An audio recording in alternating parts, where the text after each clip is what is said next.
Hi, hi, hi. Oh my gosh, guys, I am so ready to get back to this. This is season 5, episode 3 of Seeking Sister Wife called Seeking Something Real. So, uh, I'm super stoked that you're here. My name's Cozy. I like to snark about reality television, mostly things involving sister wives, here on YouTube. I do want to remind you these videos are for entertainment purposes only. These are not facts, they're just my opinions about public figures sharing their lives on television. So if we're cool, we're cool. All right, so it has been a little bit. If you are not new here, you know that I have been dealing with some stuff with my pseudotumor cerebri situation. If you are new here, I do have a video talking about what I've been through with this condition. I can link it in the description down below.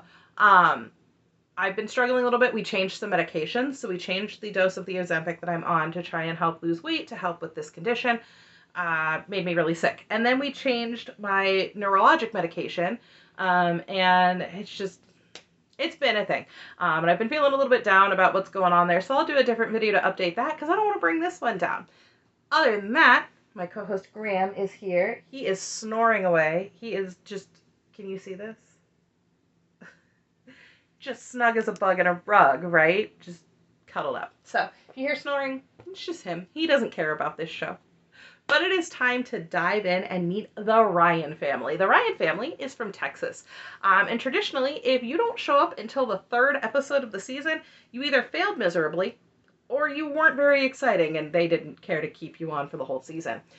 But Becky and Justin introduced themselves, and it is very clear that Becky is a super independent spirit, which is great because I like independent people. When we first meet them, though, it's very obvious that Becky is really the driving factor behind all of this. She's talking about being Justin's wingman and how great he looks and how he's really great to get back out there and everything. And they talk about how they've known each other since their youth. Becky's just a few years younger than Justin. They met, and even in their young teens, Becky was constantly hounding Justin, we need to date, we need to date. And at some point, she finally was like, we need to get married.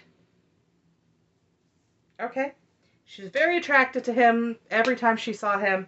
They got married when Justin was 19 and Becky was 16.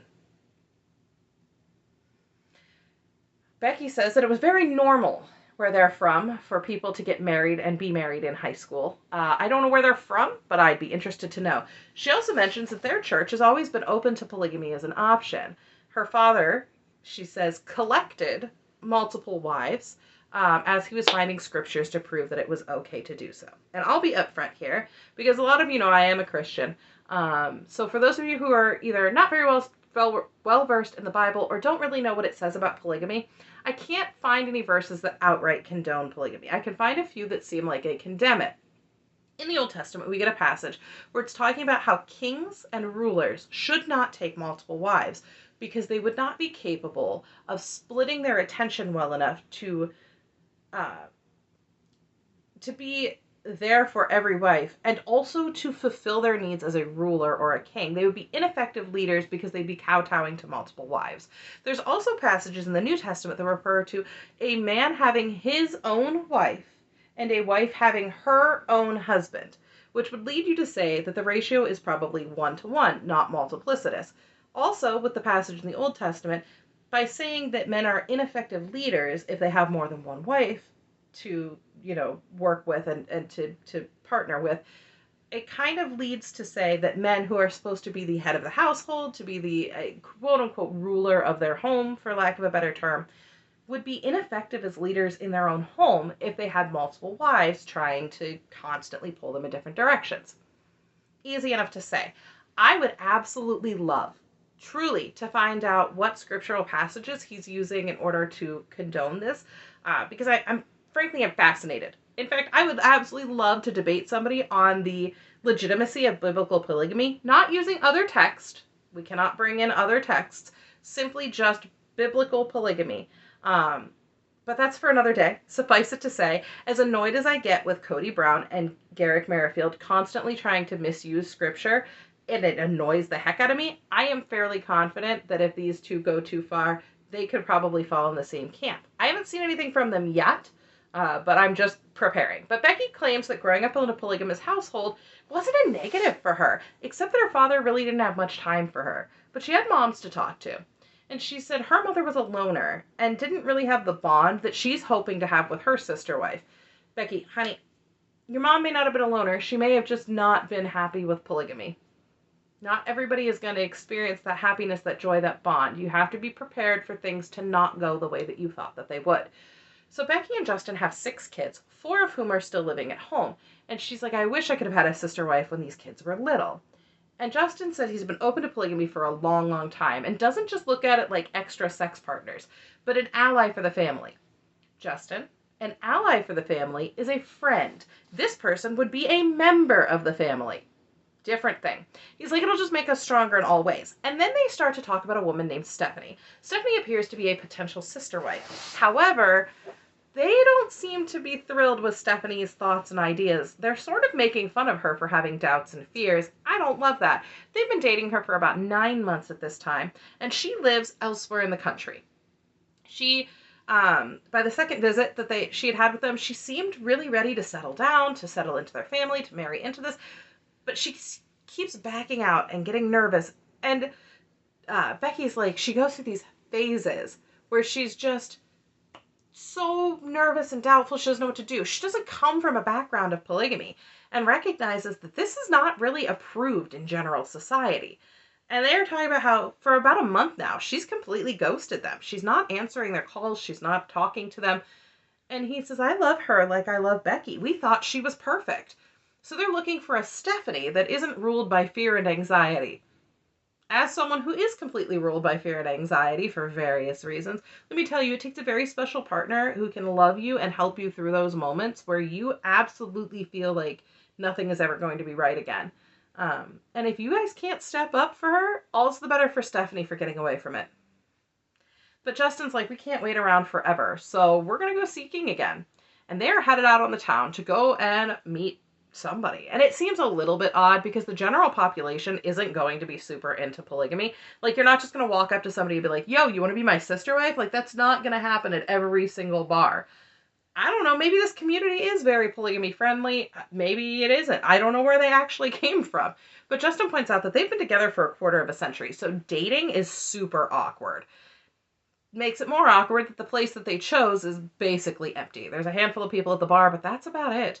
And Becky is clearly on the prowl because she is scanning to see who she can find. Justin's obviously uncomfortable, and Becky's kind of poking and prodding at him about, you need to go talk to somebody. And he's like, no, you need to go talk to somebody. It's kind of weird and creepy if I go do it. And they're giggling about it, but like, they're not sure. So finally, Becky's like, all right, I guess so. And Justin goes, I'm going to go to the car and get some cards. Is he a magician? Really into Magic the Gathering. I'm a millennial, so are they Pokemon or Yu-Gi-Oh cards? I mean, that'd make an impression, I guess. So Justin's like, it's super intimidating to just approach somebody. But Becky does it. She gets up, walks over to a dark-haired lady sitting at the bar, and it was like, hey, are you single? Do you want to date my husband? And the lady repeats back to her, do I want to date your husband? Because that's a wild question to just get asked on a random Tuesday evening. I don't know what day of the week it is. And they cut away. So this poor lady seems completely blindsided when they come back. And Becky's trying to explain, we're seeking a polygamous lifestyle. And in this confessional, she's like, listen, I think that the dark-haired lady, Desiree, we find out later, is like, I think her husband went to the bathroom and she just came up and dropped this on me. And she's like, I don't know anything about polygamy. It's like a step up from being a swinger, I think. And Becky's like, listen, I know it's unconventional and you can ask as many questions as you want. So Justin comes back, and Becky, he's like, Becky'd approached the hottest girl in the bar. Don't love that. So he's like, she's got to be crazy. Cool, but crazy. So Desiree's like, listen, I was married, now I'm divorced, I have 2 kids, and I think it's scary to try and share somebody. She says, I don't judge, but I'm pretty selfish. I don't know if I could do this. And Becky's like, oh, everybody thinks that, but it's just like having a built-in best friend. And she's like, listen, I know there's a chance that she doesn't want to do this. She isn't really interested. But on the off chance that she is, I hope she's learning. And Becky says, kids don't scare us. We have kids too. You are getting way too deep, way too fast, girlfriend. But they finally introduce themselves, Desiree, Becky. And Desiree's like, is that your husband? And Becky's like, yeah, let me get you his phone number. And walks over to ask him for one of his business cards. And she's like, come say hi to Desiree. So he comes over, and it is super awkward. He's like, hi. And he's like, clearly Becky has bigger balls than I do. And Desiree's like, yeah, she came over here and asked me to date you. And she's like, listen, I would be super nervous about this. I'm very selfish. I don't really want to share. I'm willing to learn about what you're doing, but I don't know about this. So they ask her what she does for work, and she says she's a director for an international ministry. I'm genuinely curious. Genuinely curious. And Justin's like, do you work out? And she's like, oh yeah, I met my friend here at the gym. And Justin awkwardly is like, oh, do I detect an accent? And she's like, I'm from Estonia, which is pretty neat. He's like, oh, is that near Russia? And she's like, yeah, kind of north, I guess. This meeting is going super awkward. But on the couch, Justin's like, we're totally vibing. I was not getting vibing.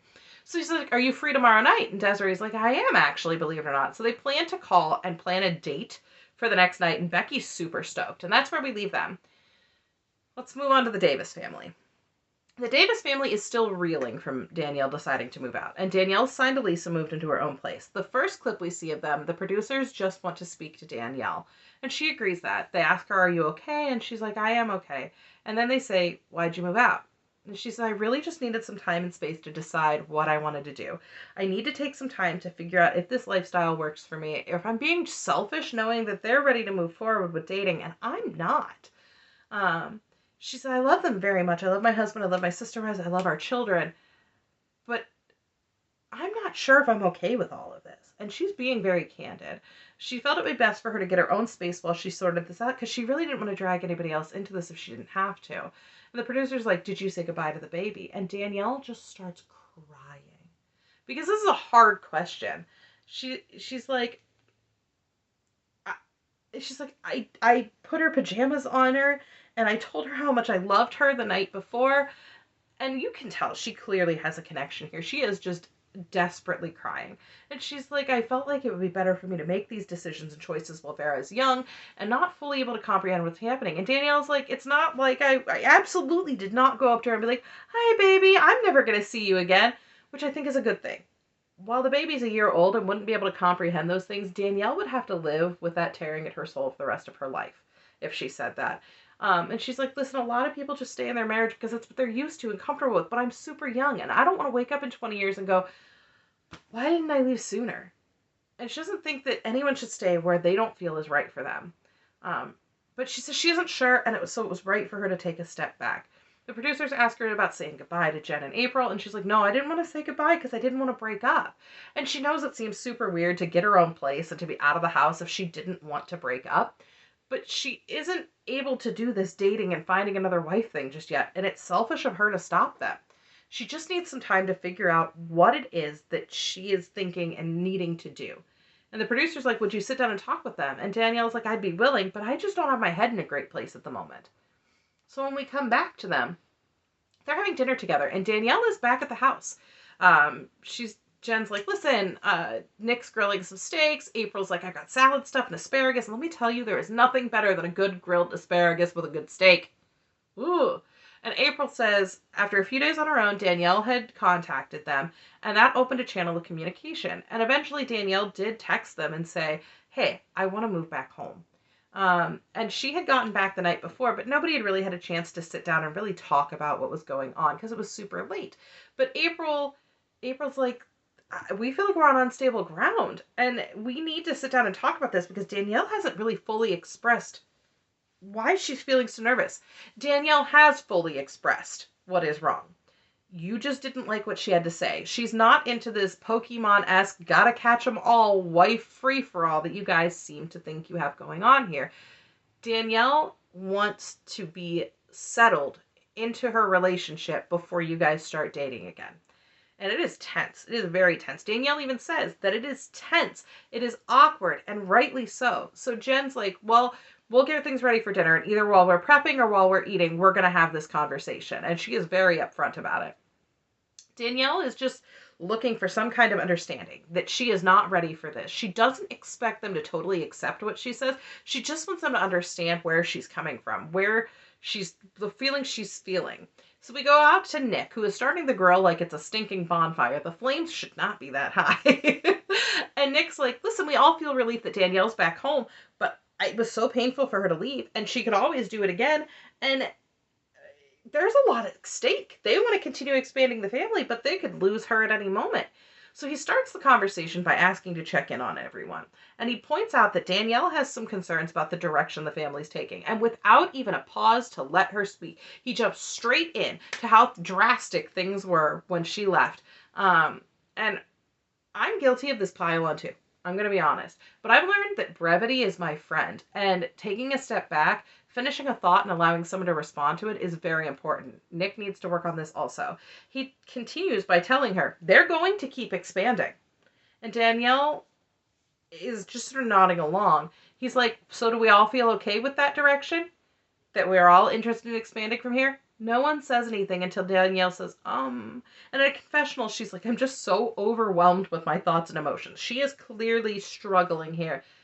And doesn't say aloud at the table that she's not at a good point with dating. And she gets up and heads inside without another word. She's making it very clear she's not okay. The Merrifields. The Merrifields are in Mexico. And last we heard, Natalia wasn't coming. Garrick insists a miracle happened because some random IT guy no one's ever heard of bumped her from number 500 to number 1 in the queue so that she could get on the plane and head here. I call bull, and I'm suspecting Danielle does too. But as she's getting ready, Garrick's like, are you excited about it? This is great. And she's like, yeah, okay, I guess so. And she says, they're actually going to meet us. Natalia and her mother are actually coming to meet us. And she's like, I'm so nervous. And I think it's too soon. She is going to keep saying this over and over and again. No one is listening to Danielle here either. Neither of the Danielles are being listened to. Everybody is just ignoring what they have to say. So we get to Natalia, and she's pretty, and she actually does speak some English. We were led to believe she doesn't really. She actually kind of does. Pretty well, honestly. She's 25, and she said she saw Garrick on social media, and when she saw his stories, he sent her a message and started following her. So this sounds like Instagram, since they let you know who's viewing your stories, which I hate. I don't want to know. If you guys, I don't really use Instagram. I don't use stories for sure, because I don't want to know if you guys are looking at me, and I don't really want you to know if I'm looking at you. It just makes me super self-conscious. I know that sounds insane. I have a YouTube channel, but I don't get a notification every single time one of you guys looks at my stuff, so I feel pretty comfortable with that. It's less intimidating in a way. But she says the relationship developed quite quickly. She shares she brought her mother so that she could feel safer, and also so that she could know that someone was on her side about this whole polygamy idea. And let's be clear here, her mother's curls are to die for. Oh my gosh, I need to know what this woman is doing with her hair because it is glorious. Danielle says that Natalia is smaller than she pictured and has this like skater girl vibe. As a former emo kid, I don't see it, but okay. Garrick kind of embarrasses Danielle here by saying she was just some farmer girl in overalls once upon a time. Sounds good to me. I liked overalls. They're kind of fun. I like a good pair of them. I should go get some overalls. That would be a fun thing to have. Danielle says that they've rented a villa so they could just have space for everybody. The kids, Natalia, her mom, everyone. And Garrick's like, this has been such a long time coming. And he shares that now Natalia's dressed totally differently and all dolled up. And it makes him so happy to see her like that because she could be his wife. And he likes to know that she's going to look good. Sir, that is not what you're thinking about. And shame on you. The way a woman dresses is of zero indicator what type of wife she will be. But Garrick's like, the sleeping arrangements are set up so that I'm sleeping with Danielle and Natalia will be with her mom. And Danielle's like, yeah, no hanky-panky. And he's like, right, no hanky-panky. Unless, and I just want to scream at him for Danielle. Because this dude thinks he can have all his hanky-panky as long as there's a proposal. Natalia and Danielle exchange these brief pleasantries, and all I can think is, you two are going to just keep being passport bros. Put some effort into learning the language. Oh, and you know what? Maybe stop bringing women into what is clearly immigration fraud that could blow up on them. That would probably help too. I understand you could easily say the women are also complicit in this, but these two know the laws in the United States, and I don't expect every person from a foreign nation to know what goes on U.S. soil. Just saying. I don't expect you to. If you're not from here, fine. Danielle, as always, is having this giant mix of emotion. And I am really having difficulty now with my sympathy levels here. Because on one hand, no one is listening to Danielle. She is trying to clearly communicate how unhappy she is. But on the other, she is already divorced and could walk away from him and has said before she's thought about it. And not let this man drive her further and further down this path that is clearly making her crazy. I know we have seen this from another TLC family, and I still wish that Mary Brown had gotten out earlier. But Danielle insists that she is excited for the future, but they've been screwed over before. Natalia is having her own fears, because chatting from afar is one thing, but now you're face to face with somebody, and she's never done this polygamy thing before. She does say that the way the family has treated her has been very encouraging, very loving. And Garrick, on the other hand, is already super gung-ho about proposing and looking for a lifelong commitment. Very opposite sides of the spectrum here. But Garrick, Natalia, Danielle, Maria, and the boys are all off on an adventure in Cancun. The gentleman greeting them introduces himself as the Mexican George Clooney, and I'm like, I already like this guy. He's hilarious. I love it. And I have no clue where they are, but it is beautiful. They're going to swim in a cenote, I believe is how it's said. I have no idea what that is. Cenote? I looked it up. It's essentially a sinkhole that kind of exposes the groundwater through the limestone that has gone away. And according to Google, they're an excellent place for a really restful swim. And they're told to shower before entering. And the camera cuts to Garrick holding a camera of his own. And he's trying to get a picture with Natalia. And she's like, oh, pictures? She doesn't seem into it. But she's like, oh, I'm shy. And while she's showering, Garrick is making all this commentary about how lucky he would be if she was his wife. And I am super grossed out here because she is a pretty woman, but this is not acceptable. You can't keep reducing her to just her looks. This is not the only thing that makes her her. And yet this is the solitary thing that Garrick seems in any way interested in getting to know about her. He just wants to see how much of her flesh she is willing to show him. And I am disgusted by it. Obviously all my opinion, but this is what I feel when I see it. And I hate that he is out here trying to represent himself as some sort of devout man when he can't even keep the 7th commandment. Garrick, if your left eye causes you to lust, pluck it out, not find another wife, to paraphrase the Bible. Sorry. He says that he wants to see the dynamics between everybody and how they're going to interact because he's getting ready to propose. And Danielle is like, I am so taken by the beauty of where we are. And I can't blame her. It is gorgeous. Natalia shares in confessional that she thinks that Garrick is a very handsome man and has lovely eyes. I don't know if we're looking at the same man because I don't see anything in those eyes. I'm just saying. They seem very soulless to me, but that's just me. She says that Garrick told her he works out every day and is very concerned with his physique. In discussing the cenote, Danielle says, it was so beautiful, minus the bats. Which we see footage of Natalia choosing to exit because she's very concerned about them, which shocks Garrick.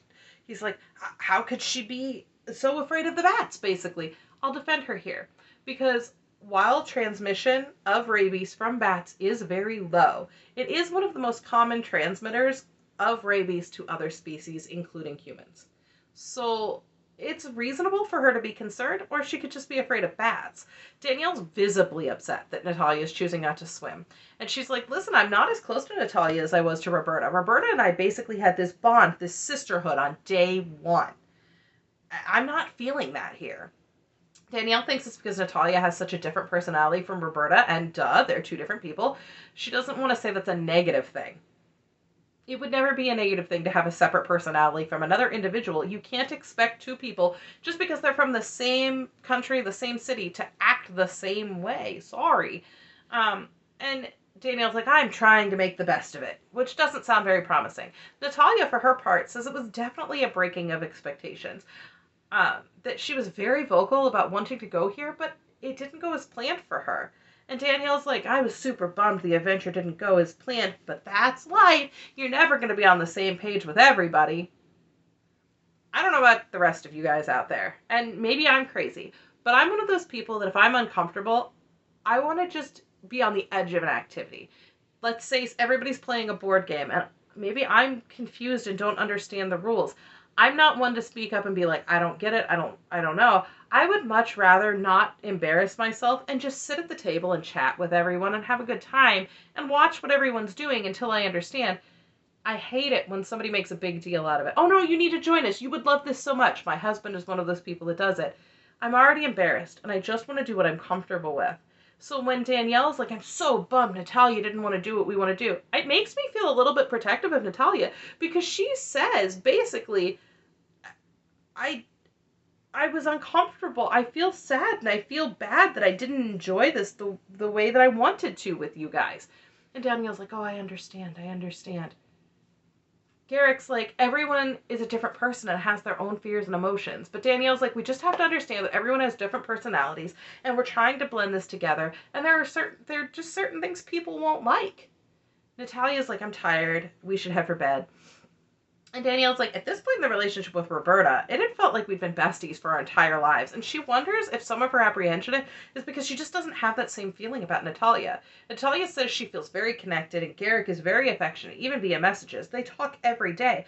But being this intimate face-to-face with this person is super important because it would be like the confirmation that everything he's saying is true. And she thinks she's already in love with him, but they have a long path ahead of them to make it work. Yeah, I would agree. Now, the Sherwoods are a whole wild story for sure, for sure. Coming into this episode, I'm not vibing with Ashley. I'm just going to be upfront. They are adults who can do as they please, but I'm not feeling like she's taking Shane seriously as we're coming into their segment. I just can't get behind it. Shane is cleaning the pool when Rachel shows up, and Rachel is a good friend of his, and he's teasing her about being on time. It makes it seem like maybe she's a perpetually late individual. If it weren't for my anxiety, I would be too. And Rachel's one of Shane's really good friends, he says. They met at a competitive beer pong competition. So this dude is into all sorts of crazy competitions, because we know that he met Ashley through competitive axe throwing. Wild. But he is super excited to talk to her and let her know everything that's been kind of going on. He says he needs a soundboard to discuss this whole Grace situation. And he mentioned before that he didn't feel like he had that. But these two have been friends for a while, and when he brings out the drinks, she's like, oh, nostalgia, these are your glasses from your wedding. And he's like, huh, I guess so. So Rachel lets us know that when Shane and Ashley told her about their lifestyle, she thought it was interesting, but she didn't really get it. She doesn't really know anybody else who does polygamy, but she thinks that Shane and Ashley are really upfront with people. So when she asked Shane, when Shane asked her, do you have any questions? She's like, I don't get how this works. Like, I know Ashley goes out on dates to find somebody, but when she has a connection, how do they integrate? So Shane explains that Ashley and Shane, and Ashley and her partner, would have romantic physical relationships, but Shane and the partner would only have a platonic one. So Rachel's like, if Ashley's fighting with her partner, are you, Shane, expected to take Ashley's side and also be fighting with her? And he's like, no, I'll be upstairs playing video games. They can sort that out. And which, I mean, fair enough. So he's explaining to Rachel that Ashley was swiping on an app and actually found someone. So he starts talking about Grace and how Grace was the makeup artist from the wedding. And Rachel's like, oh, yeah, because she was in the bridal suite. So she knew who he was talking about. And he's like, yeah, Grace didn't want to meet me. And Rachel's like, red flag. Red flag. So they talk about how poorly this meeting went, and Rachel's very incredulous. He brings up the whole life coaching business and not understanding it, and how Grace was very snarky about how he hasn't done therapy and how defensive she was being. Rachel's like, this isn't really a great indicator for a future of a relationship, because if she doesn't have respect for Shane now, that's unlikely to change. And she also says, listen, you're 50% of this relationship, so I have some concerns about this. In confessional, she seems super upset that Grace disrespected Shane, given his position in Ashley's life. And I can agree with Rachel here, because if this is going to work, there has to be some level of respect and understanding that I really feel like Grace failed to show in that interaction. Shane lets Rachel know that there are definite reservations, and that while he did express this to Ashley, ultimately it's her choice. In his confessional, he says just saying it all out loud makes him realize just how many red flags he sees with Grace. And he's mind-boggled at why Ashley has been dating her for so long and is so conflicted rather than just ending it. Rachel asks whether or not Ashley and Grace have discussed the whole situation, and Shane's like, no, they have not.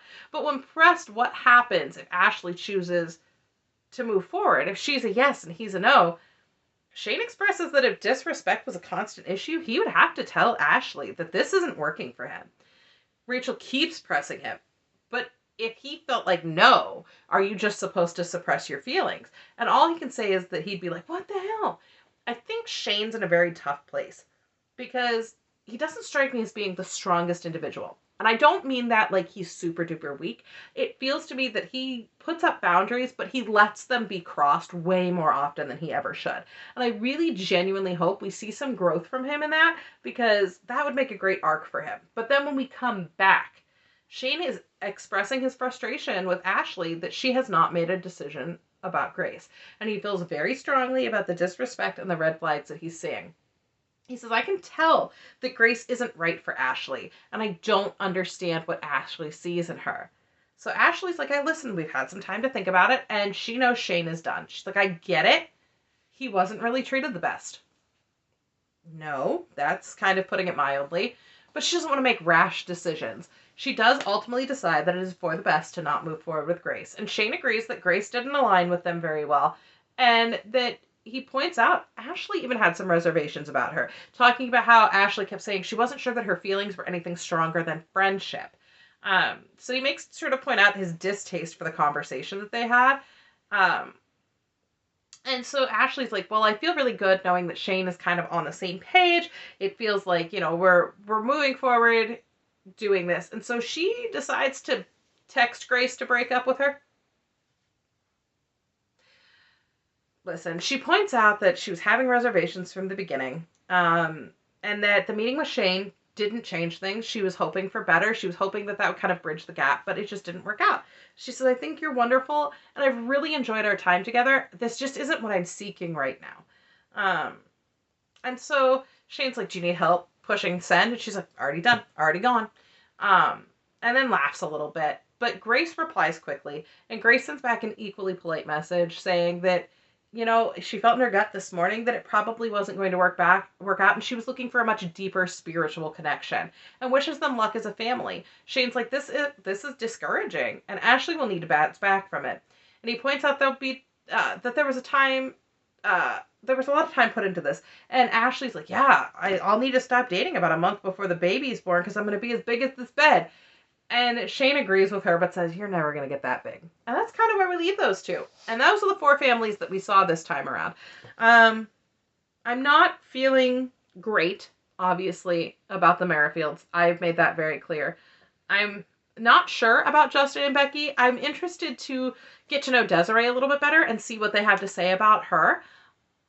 Shane and Ashley at least was pretty good about listening to Shane and agreeing with him that this wasn't the best thing to move forward with.